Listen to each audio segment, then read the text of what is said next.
First responders are on it, yes. Anticipating Notre Dame fire. Notre Dame is on fire. You'll have to fight it alone for now. We've been requesting for more men and fire hoses. They won't send anybody else.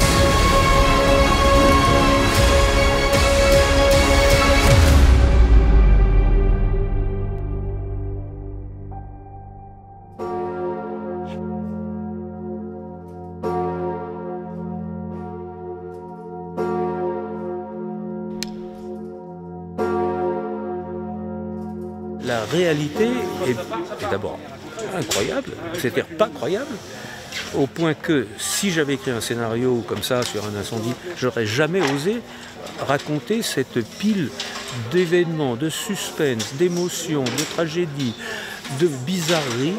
Là, c'est absolument insensé.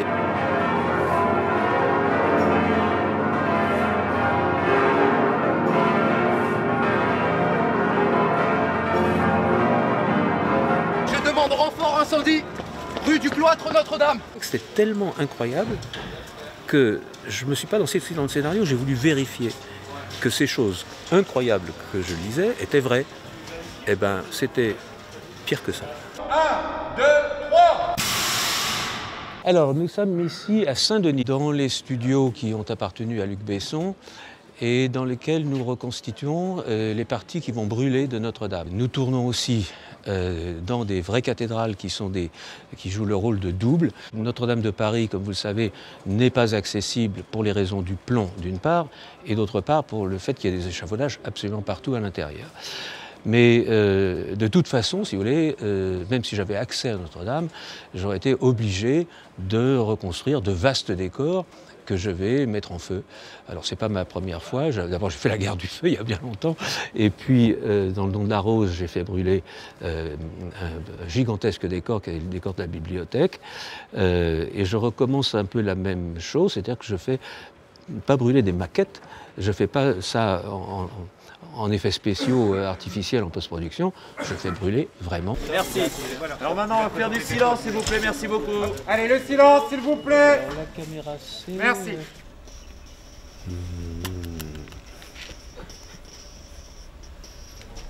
Beaucoup de mes confrères sont un peu effrayés par le studio, mais c'est formidable le studio parce qu'on fait fabriquer ce dont on a besoin pour l'histoire. Le décor est fabriqué pour les axes de la caméra, les axes futurs.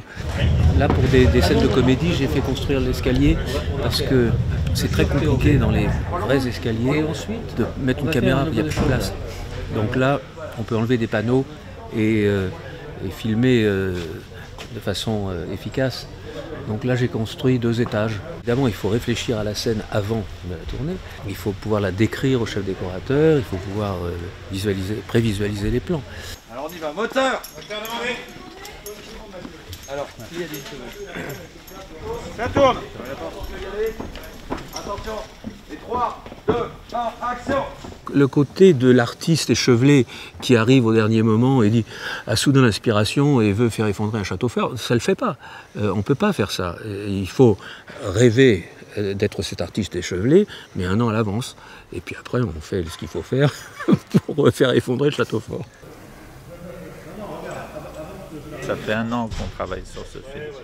C'est un film qui a demandé énormément de préparation, de découpage, de repérage. Ça a été très très dense comme préparation.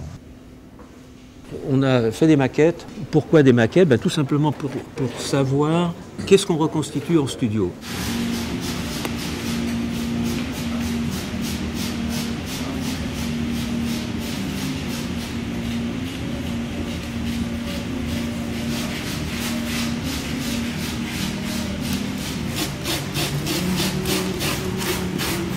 Le temps de préparation énorme, c'est que les décors sont très chers.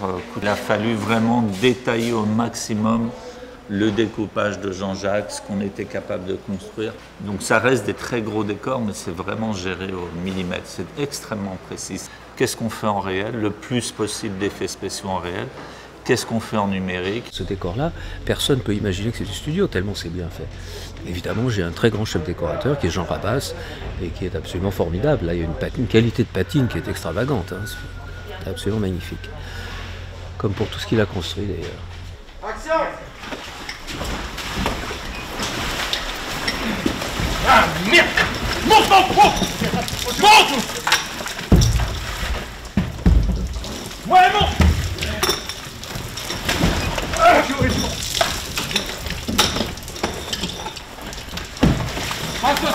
Ouais. La règle, c'est de crédibiliser la scène par des effets visuels tournés sur le plateau et éventuellement dans les fonds de rajouter de la profondeur.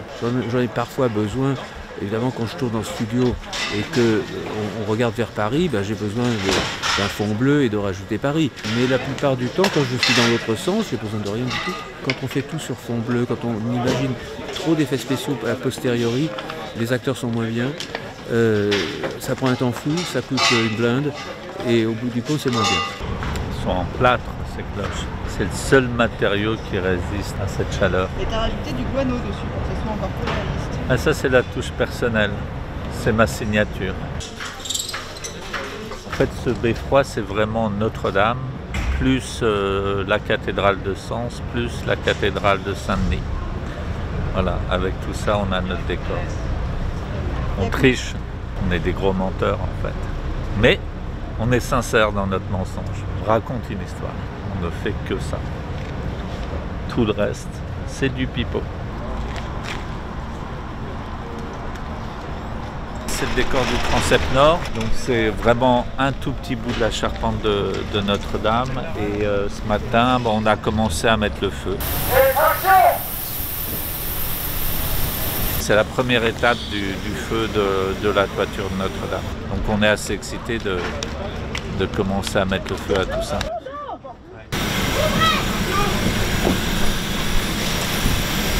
J'ai aucune nostalgie des décors, un décor c'est fait pour être à l'image, c'est tout. Et quand on le fait cramer pour le film, ça veut dire que c'est vivant et qu'on est en train de faire ce qu'il doit vivre. Et action! Le feu aussi, c'est un diable très vivant. C'est un personnage effrayant. Le feu est fascinant. Le feu est une chose puissante. Là, on est au cœur du feu. On est avec des gens qui sont dans le feu. C'est des formes colorées qui dansent, quoi.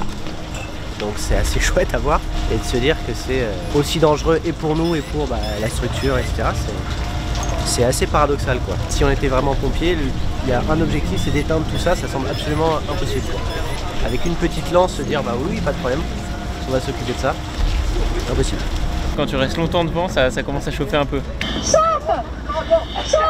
C'est un peu un challenge en termes de volume de feu, de flammes, etc. Donc on a eu des dossiers de sécurité, des mesures à mettre en place, etc.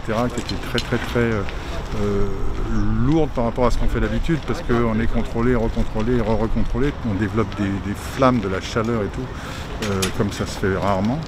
Et y compris sur ce décor-là, quand on va avoir tout le toit qui est en feu, ça représente à l'échelle 1, c'est énorme, c'est 14 mètres par 6 mètres de haut, faire des grandes flammes.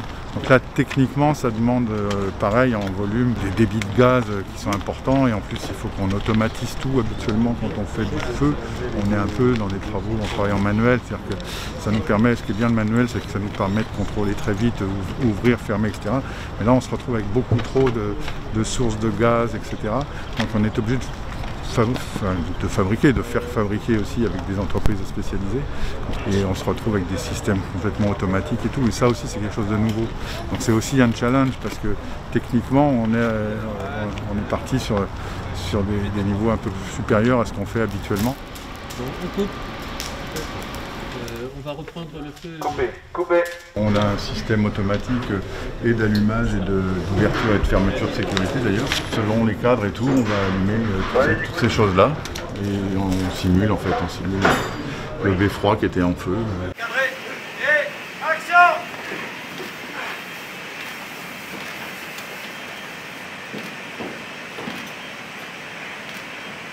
Militaire, beffroi dehors, demande de pylônes supplémentaires.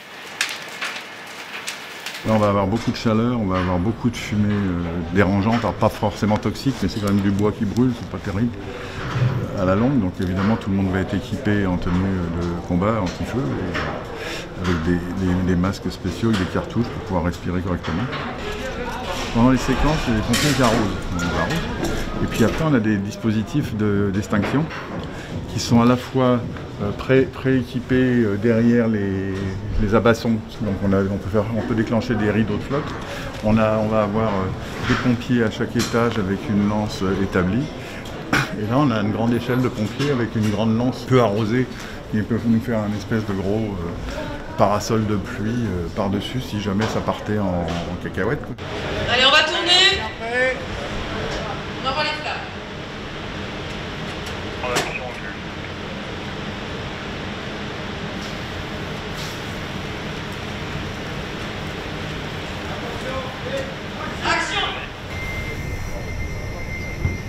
C'est la première fois que je suis aussi proche des flammes.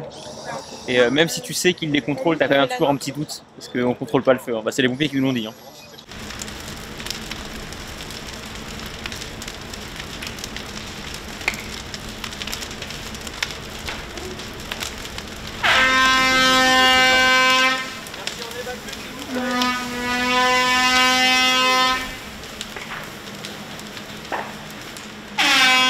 Du moment où on entend l'action, que les flammes sortent, que l'eau sort et tout, là c'est top adrénaline, il n'y a plus de tournage, c'est juste nous face au feu, quoi.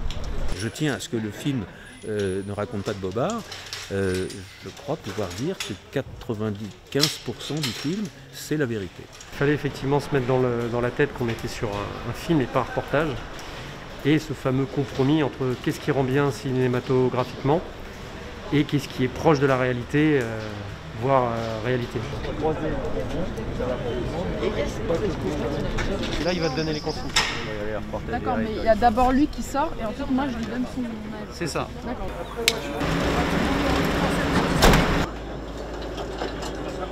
C'est une vraie volonté de Jean-Jacques Hano de coller au plus précis. Et nous, on a essayé de tout faire pour pouvoir leur fournir ce jour-là le vrai camion de l'époque. C'est un symbole fort. C'est l'impact de balle du Bataclan dans la cabine. Il n'a pas été refait. C'est chez nous maintenant. C'est exactement celui qui était là le même jour. Ça fait quelque chose. Il y a une règle chez les pompiers, c'est que les chefs peuvent accepter l'idée de mettre la vie de leurs pompiers en danger pour sauver des vies, pas pour sauver des pierres. Mais là, il y a des pompiers qui ont dit « mais nous, notre vie est moins importante que celle de ce symbole de la foi ».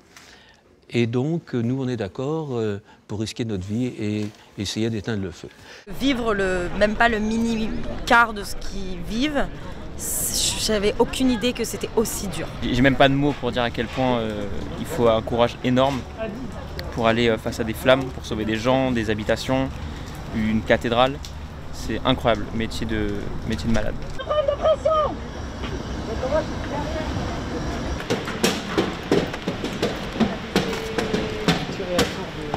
On a fait 2 immersions à la caserne de Grenelle et au centre de formation de Saint-Denis.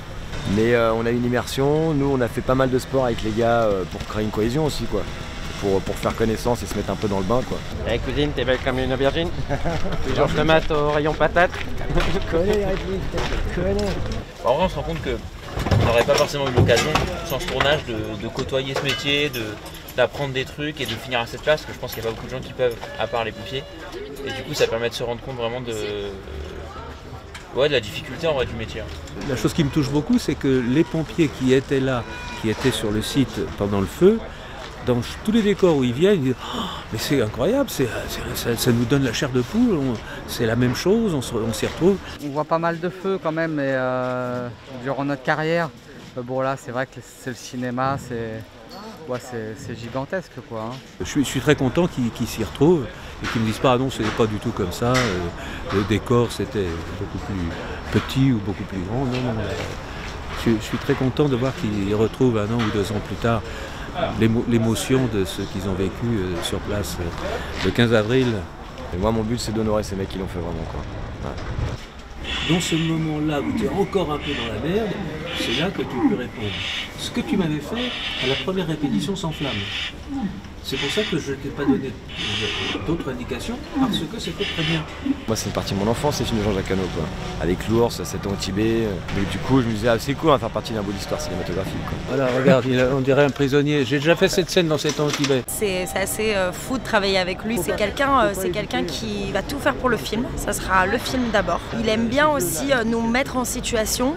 D'ailleurs, il ne fera pas plus de 2 prises ou 3 maximum avec les premières réactions, les premières émotions qui montent. Je crois parfois, en fait, j'ai l'impression de faire un film documentaire. Non, c'est bon. On continue.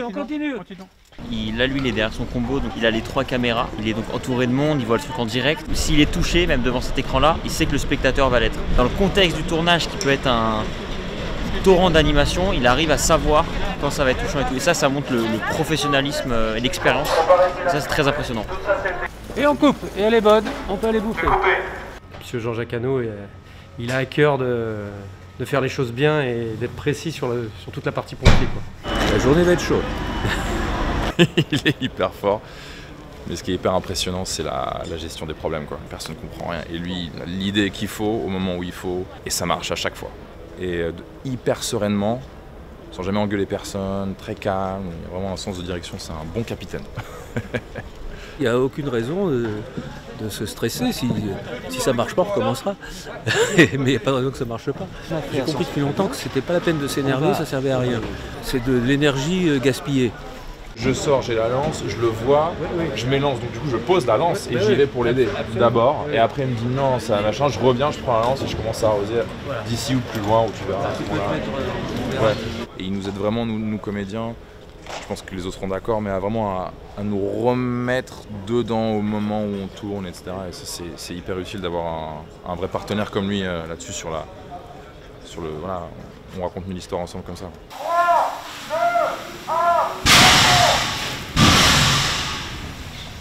Jean-Jacques, il veut nous pousser à bout. Et il estime que les pompiers l'ont fait, donc nous, on doit le faire. Ouais, mais je m'inquiète pour mon réalisateur. Oui. Jean-Jacques. Yes. Qu'est-ce qu'il y a? Attention. Je suis en train de faire ta scène, là. Bah oui, on voit. Il faut peut-être amener la grue tout de suite. Hein. Oui. Voilà. Les 2 autres pompiers vont te M'enjamber, quoi. M'enjamber, ouais. Okay. Ou te monter dessus. Très bien, ouais. Hein, okay. Je crois que dans la vérité, ce que je me souviens avoir lu, c'est que ils s'étaient accroupis. Ouais, ils sont passés par-dessus. Ils sont passés par-dessus. Et donc, il y a toujours les briques. Non, on a tout enlevé. Très bien. Oui, bah là justement maintenant c'est. T'as de l'eau jusque là. Super. Non, c'est un peu moins. Oui, il est grand. Si tu veux. C'est bon, c'est obligé d'être un peu nettement mouillé. Ouais. C'est pour ça donc que tu ne vas pas pouvoir être dans le décor. Ouais. Tu vas être dans le décor, mais pas dans le feu de ce décor. Puisque autrement tu serais comme cuit à la vapeur. Ouais. Hein, il y a un bel axe ici avec le stridge en avant-plan. Hein.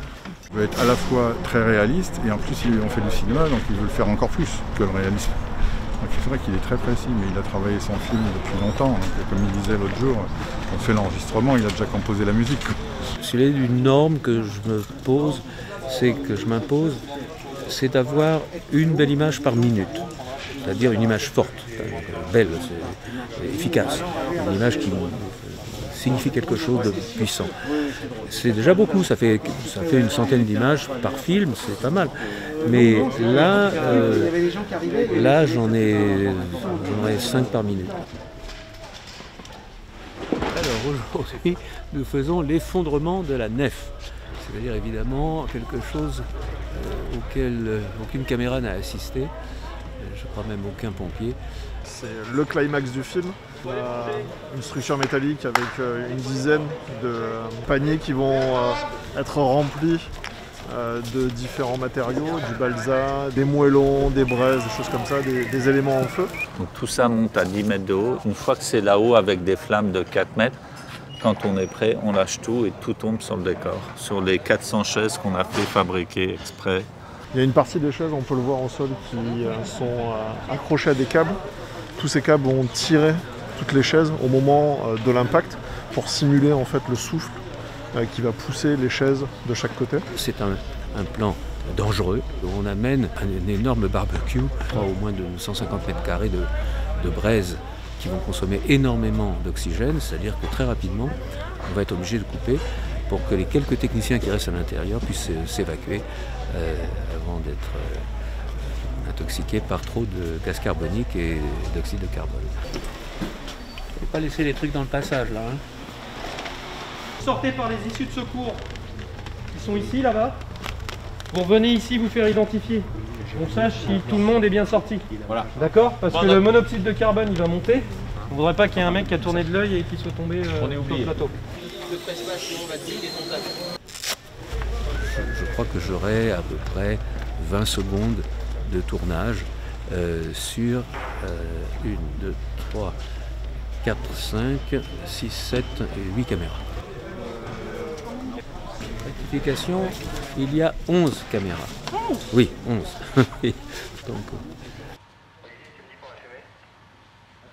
au Mont de la Rose, j'en avais 5, sinon 6, et 4 caméras n'ont pas tourné parce que mon équipe italienne n'avait pas osé me dire qu'ils n'osaient pas aller les brancher.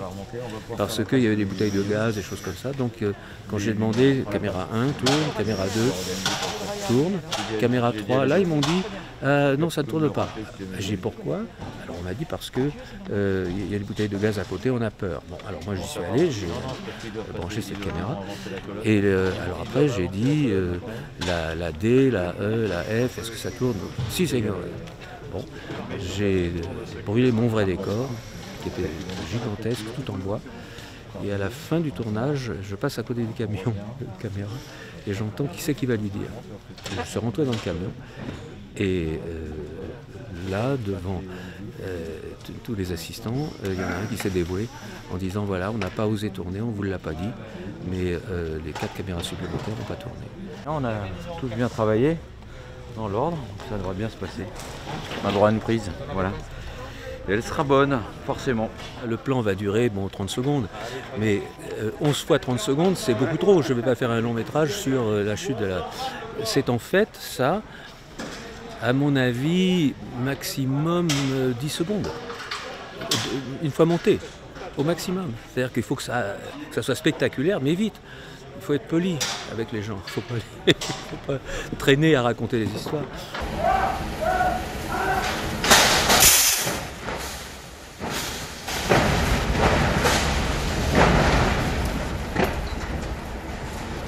C'est la grande brume évacuation. Allez, laissons le passage pour ici, l'évacuation. s'il vous plaît.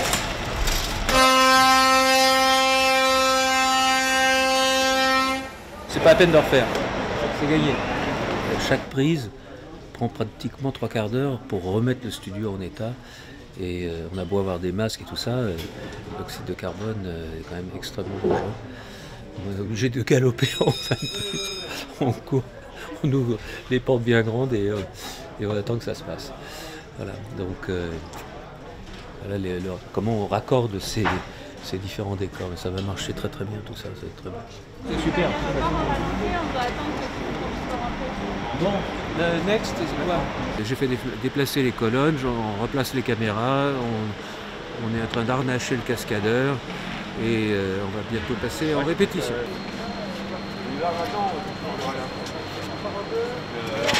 Un pompier qui est projeté là et qui valdingue contre les chaises et le pilier. C'est technique, on subit surtout. Après, le truc qui est un petit peu pas habituel, c'est qu'on a du matériel pour glisser qui est un peu encombrant. Donc on va voir comment ça se passe. Les chaises à défoncer, tout ça. Donc on va voir. Oui, c'est ça.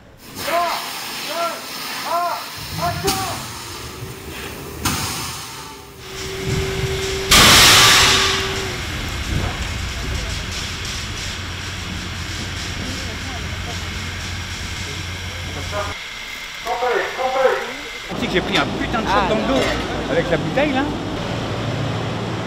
Bon, je ne souhaite pas qu'on la fasse 15 fois quand même. Hein. Je te le souhaite pas non plus. Ça va, Comme Jean-Marie. Vous, ça vous va? Ah, très bien. Ah bah super. Action!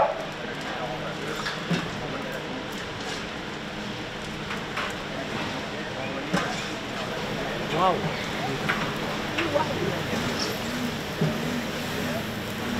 Il faudrait que je rajoute un petit peu de pluie de... D'escarbille. Oui, d'escarbille. Ouais. Superbe journée. Absolument magnifique. Non, le feu c'est photogénique, il faut dire. Et puis un beau travail de caméra. Donc voilà, on est très contents. Le personnage principal, c'est la cathédrale.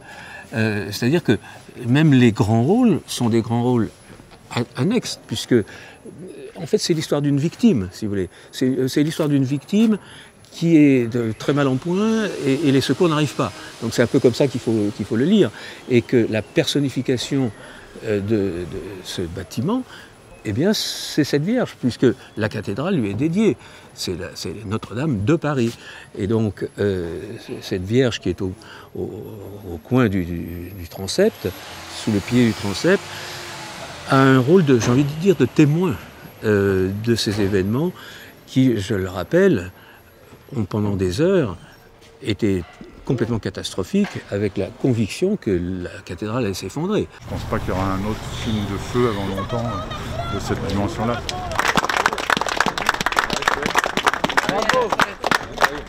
Non seulement la cathédrale tient toujours debout, mais que toutes les œuvres ont été sauvées et qu'il n'y a pas eu un pompier qui a eu une blessure grave. Donc si vous voulez, beaucoup de gens disent mais c'est un miracle, et ce sont la plupart du temps des gens qui ne vont jamais à l'église. Donc si vous voulez, il y a quand même quelque chose d'un petit peu surnaturel et de très positif. Parce que bon, oui bien entendu, il y a eu un drame, mais c'est un drame qui aurait pu être un absolu désastre. Ce caractère complètement planétaire du drame ajoute une dimension forcément au film. C'est-à-dire que c'est pas l'incendie d'un immeuble, c'est pas l'incendie d'un parking, c'est l'incendie d'un symbole. C'est coupé, on y retourne.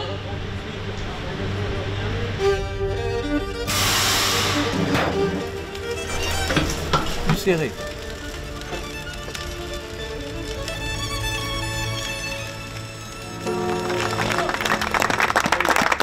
Dernier plan, super réussi à tous. Hein. Dernier plan magnifique. Synchronisme formidable. Ouais. Et arrivé au moment où ça pète, se fracassait. Ouais. Merci à tous. Hein.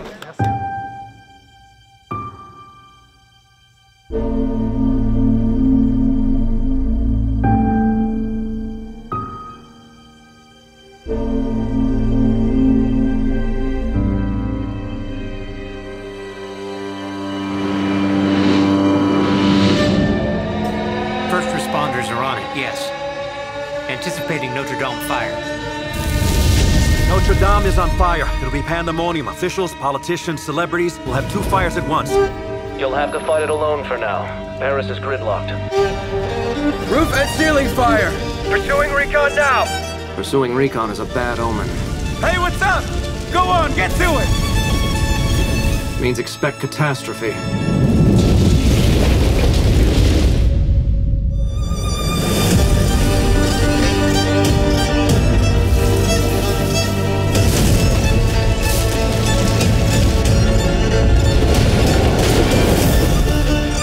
Get a few guys on that terrace, sir. So I believe we'll make it. General, sir, my men and I volunteer. Colonel, sir! We've been requesting for more men and fire hoses! It's just us five!